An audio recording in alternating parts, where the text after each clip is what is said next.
EC political state vice president. ఈరోజు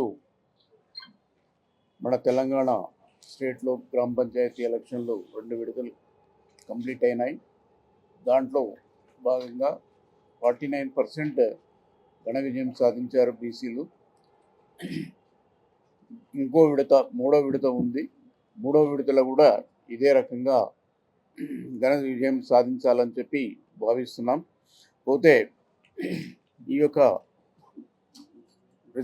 reservation 42 ఇష్యూలు అయితే చాలా రోజుల నుంచి కొట్లాడడం జరుగుతుంది. రాహుల్ గాంధీ ఇక్కడ వచ్చేసి అనౌన్స్ చేశాడు కానీ లేని కొన్ని కొట్లాట పెట్టి వెళ్ళిపోయాడు.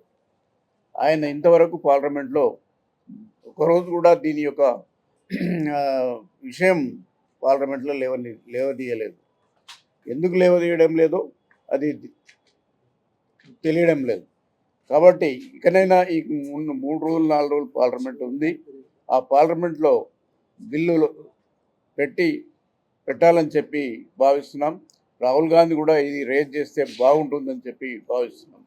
ఎందుకంటే ఆయన్నే ఇక్కడ మన స్టేట్లో వచ్చి స్లోగన్ విసిరిపోయాడు. ఆ స్లోగన్ ఆయన ఫుల్ఫిల్ చేయాలి కదా, ఎందుకు చేస్తలేడు? ఆయన కంపల్సరీ ఈ 3 రోజులలో ఒకరోజైనా ఈ యొక్క బిల్లు విషయంలో మాట్లాడాలని చెప్పి ఆశిస్తున్నాం. పోతే ఇక 3వ విడతలో చాలా ప్రాంతాలలో కూడా జనరల్ స్థానాలలో కూడా మన వాళ్ళు చాలా గెలిచినారు, చాలా సంతోషం. అదేవిధంగా మండల్, జడిపి ఈ ఎలక్షన్స్ కూడా రాబోతున్నాయి. దాంట్లో కూడా చాలా ఘన విజయం సాధించాలని చెప్పి మేము ఆశిస్తూ ఈ యొక్క అవకాశం ఇచ్చినటువంటి ప్రజలకు ధన్యవాదాలు. Thank you.